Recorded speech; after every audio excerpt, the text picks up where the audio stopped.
And they were not drinking any milk whatsoever. So you're actually recommending not to have milk or cheese or yogurts or things like that? Do we have then enough calcium? Well, that's right, and it's a no-brainer really when you think about dairy products. Is uh, we still have wild animals here in the United States. We have herds of bison and elk and deer and so forth, and wild animals won't even let humans approach them, much less milk them. So it's impossible to milk a wild animal unless you have domesticated it, and so domesticated animals only came into play about 10,000 years ago. So for 2.5 million years of human evolution, nobody ever drank milk, and all the evidence suggests that they built very healthful, strong bones. And there are scientific explanations for how this works and why, but let me just give you a simplistic explanation in that when people think about calcium, all we ever look at is the input side of the equation, more, more, more. But what we really need to consider is what's called calcium balance. And so we need to consider not just how much we drink or we put into our bodies, but we need to consider how much we lose. 75% of all the calcium in a glass of milk is not absorbed. So it's misleading to look at milk as a high source of calcium. I mean, it is a high source of calcium, but we also need to look at the environmental and nutritional factors that causes us to lose more calcium or not to absorb calcium. And therein lies the answer to that question, is that humanity, as do all mammals, do just fine with getting sufficient calcium in their environment, in their diet, without drinking milk. An elephant or a rhinoceros builds great big strong bones and they don't drink milk throughout their lives. And So those same things. I thought there was things like salt or meat that could take out the calcium and not able it to really fix itself in the body. So meat. Well, you're right about salt. You're right about salt. Salt actually causes what's called calciuresis. Salt causes us to lose calcium in the urine. And it was originally thought that meat did the same thing. So if you go back 30 years and you look at the studies from 1970 up until the 1990s, most of the studies show that meat also caused an enhanced calciuresis.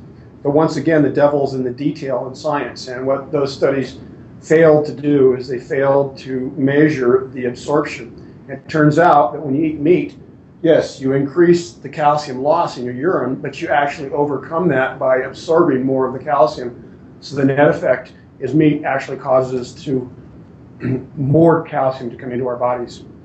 And so, as I mentioned, those are the subtleties of the research that scientists missed with the early studies. And now we know that that's not the case. In multiple studies published in the American Journal of Clinical Nutrition and elsewhere have shown that meat eating actually enhances calcium absorption and promotes strong bones. So, and then no salt then and no sugar.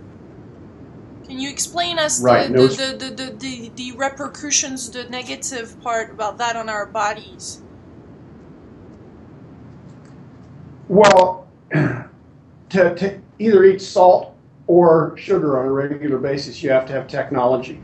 And realize that 10,000 years ago, humans did not have the technology to extract refined sugars from plants. We extract sugar from sugarcane and sugar beets, and it requires machinery and technology that simply wasn't available to Stone Age people. Similarly, salt is a very rare substance in most inland parts of the world, except for dry lakes.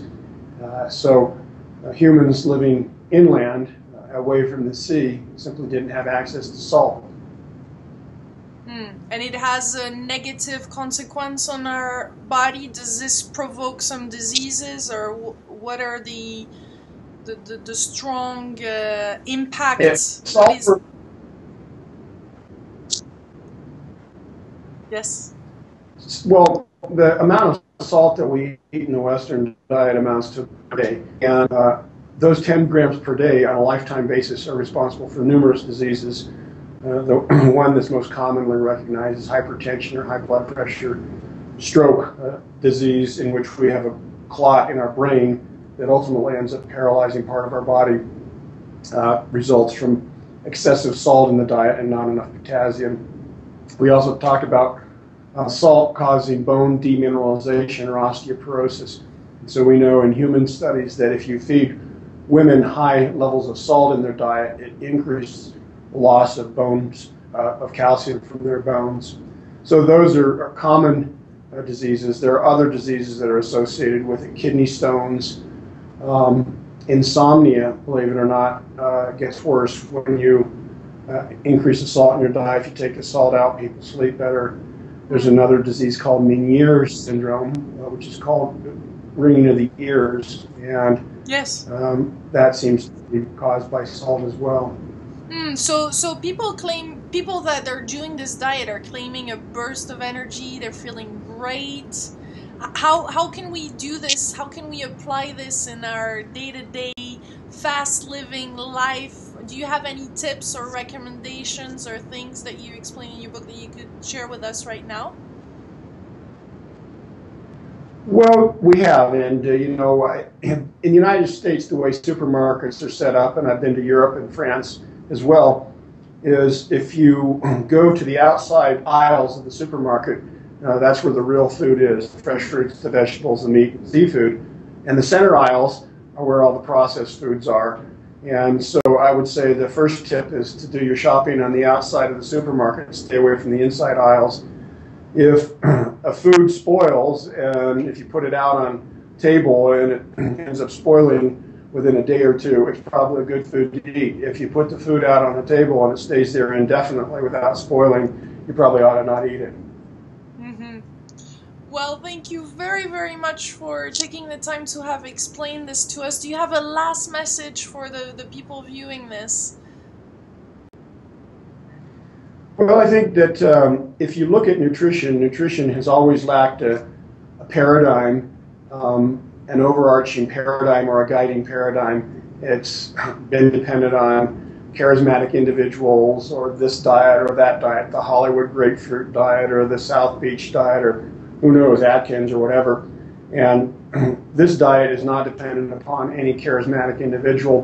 What we've done is we've actually uncovered the diet that humanity is genetically adapted to. And this is why so many seemingly unrelated